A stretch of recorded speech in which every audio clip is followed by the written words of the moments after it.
She also said that I should describe people in the story by mentioning one or two details about them so that people could make a picture of them in their head.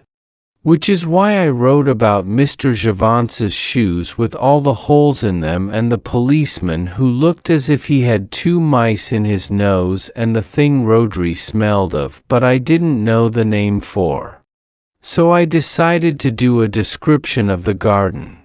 But the garden wasn't very interesting or different. It was just a garden, with grass and a shed and a clothesline. But the sky was interesting and different because usually skies look boring because they are all blue or all gray or all covered in one pattern of clouds, and they don't look like they are hundreds of miles above your head. They look like someone might have painted them on a big roof. But this sky had lots of different types of clouds in it at different heights, so you could see how big it was, and this made it look enormous. Furthest away in the sky were lots of little white clouds which looked like fish scales or sand dunes which had a very regular pattern. Then next furthest away and to the west were some big clouds which were colored slightly orange because it was nearly evening and the sun was going down. Then closest to the ground was a huge cloud which was colored gray because it was a rain cloud. And it was a big pointy shape and it looked like this. And when I looked at it for a long time I could see it moving very slowly, and it was like an alien spaceship hundreds of kilometers long, like in Dune or Blake 7 or Close Encounters of the Third Kind, except that it wasn't made of solid material, it was made of droplets of condensed water vapor, which is what clouds are made of. And it could have been an alien spaceship. People think that alien spaceships would be solid and made of metal and have lights all over them and move slowly through the sky because that is how we would build a spaceship if we were able to build one that big. But aliens, if they exist, would probably be very different from us. They might look like big slugs, or be flat like reflections. Or they might be bigger than planets. Or they might not have bodies at all. They might just be information, like in a computer. And there. Spaceships might look like clouds, or be made up of unconnected objects like dust or leaves. Then I listened to the sounds in the garden and I could hear a bird singing and I could hear traffic noise which was like the surf on a beach, and I could hear someone playing music somewhere and children shouting. And in between these noises, if I listened very carefully and stood completely still, I could hear a tiny whining noise inside my ears and the air going in and out of my nose. Then I sniffed the air to see if I could see what the air in the garden smelled like. But I couldn't smell anything. It smelled of nothing. And this was interesting, too. Then I went inside and fed Toby. The Hound of the Baskervilles is my favorite book. In The Hound of the Baskervilles, Sherlock Holmes and Dr. Watson get a visit from James Mortimer, who is a doctor from the moors in Devon. James Mortimer's friend, Sir Charles Baskerville, has died of a heart attack, and James Mortimer thinks that he might have been scared to death.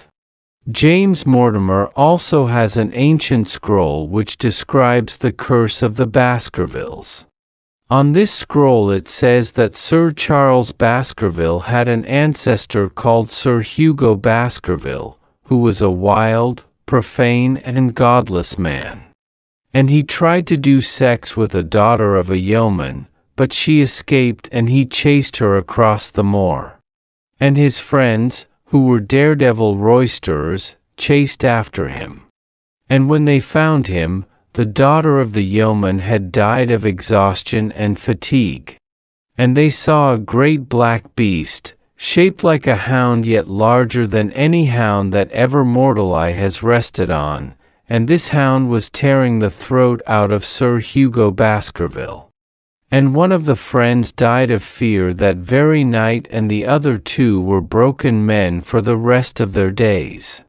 James Mortimer thinks that the hound of the Baskervilles might have scared Sir Charles to death, and he is worried that his son and heir, Sir Henry Baskerville, will be in danger when he goes to the Hall in Devon.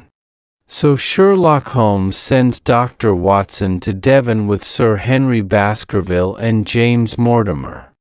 And Dr. Watson tries to work out who might have killed Sir Charles Baskerville. And Sherlock Holmes says he will stay in London, but he travels to Devon secretly and does investigations of his own. And Sherlock Holmes finds out that Sir Charles was killed by a neighbor called Stapleton, who is a butterfly collector and a distant relation of the Baskervilles. And Stapleton is poor, so he tries to kill Sir Henry Baskerville so that he will inherit the Hall. In order to do this, he has brought a huge dog from London and covered it in phosphorus to make it glow in the dark, and it was this dog which scared Sir Charles Baskerville to death. And Sherlock Holmes and Watson and Lestrade from Scotland Yard catch him. And Sherlock Holmes and Watson shoot the dog, which is one of the dogs which gets killed in the story, which is not nice because it is not the dog's fault. And Stapleton escapes into the Grimpen Mire, which is part of the moor, and he dies because he is sucked into a bog. There are some bits of the story I don't like. One bit is the ancient scroll because it is written in old language which is difficult to understand, like this. Learn then from this story not to fear the fruits of the past, but rather to be circumspect in the future, that those foul passions whereby our family has suffered so grievously may not again be loosed to our undoing. And sometimes Sir Arthur Conan Doyle, who is the author, describes people like this.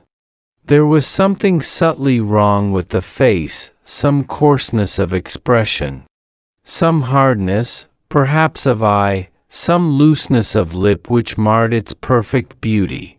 And I don't know what some hardness, perhaps of eye means, and I'm not interested in faces. But sometimes it is fun not knowing what the words mean because you can look them up in a dictionary, like Goyle, which is a deep dip, or tors, which are hills or rocky heights. I like The Hound of the Baskervilles because it is a detective story, which means that there are clues and red herrings. These are some of the clues. 2 of Sir Henry Baskerville's boots go missing when he is staying at a hotel in London. This means that someone wants to give them to the Hound of the Baskervilles to smell, like a bloodhound, so that it can chase him. This means that the Hound of the Baskervilles is not a supernatural being but a real dog.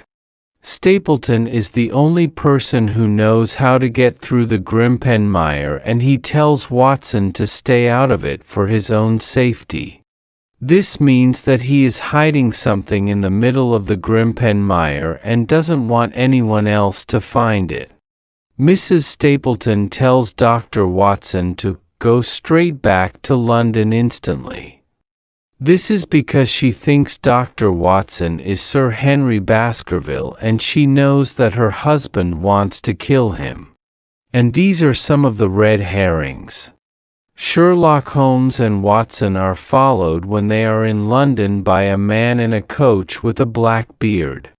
This makes you think that the man is Barrymore, who is the caretaker at Baskerville Hall, because he is the only other person who has a black beard. But the man is really Stapleton, who is wearing a false beard. Selden, the Netting Hill murderer. This is a man who has escaped from a prison nearby and is being hunted down on the moors, which makes you think that he has something to do with the story, because he is a criminal, but he hasn't anything to do with the story at all. The Man on the Tour. This is a silhouette of a man that Dr. Watson sees on the moor at night and doesn't recognize, which makes you think it is the murderer. But it is Sherlock Holmes who has come to Devon secretly. I also like The Hound of the Baskervilles because I like Sherlock Holmes, and I think that if I were a proper detective he is the kind of detective I would be. He is very intelligent and he solves the mystery, and he says, "The world is full of obvious things which nobody by any chance ever observes. But he notices them, like I do." Also it says in the book, Sherlock Holmes had, in a very remarkable degree, the power of detaching his mind at will. And this is like me, too. Because if I get really interested in something, like practicing maths, or reading a book about the Apollo missions or great white sharks, I don't notice anything else, and Father can be calling me to come and eat my supper and I won't hear him. And this is why I am very good at playing chess, because I detach my mind at will and concentrate on the board, and after a while the person I am playing will stop concentrating and start scratching their nose, or staring out of the window, and then they will make a mistake and I will win. Also Dr. Watson says about Sherlock Holmes, his mind was busy in endeavoring to frame some scheme into which all these strange and apparently disconnected episodes could be fitted. And that is what I am trying to do by writing this book. Also Sherlock Holmes doesn't believe in the supernatural, which is God and fairy tales and hounds of hell and curses, which are stupid things.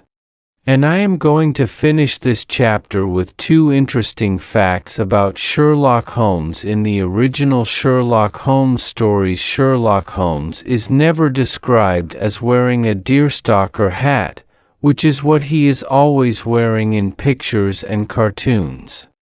The deerstalker hat was invented by a man called Sidney Paget, who did the illustrations for the original books. In the original Sherlock Holmes stories, Sherlock Holmes never says, "Elementary, my dear Watson." He only ever says this in films and on the television.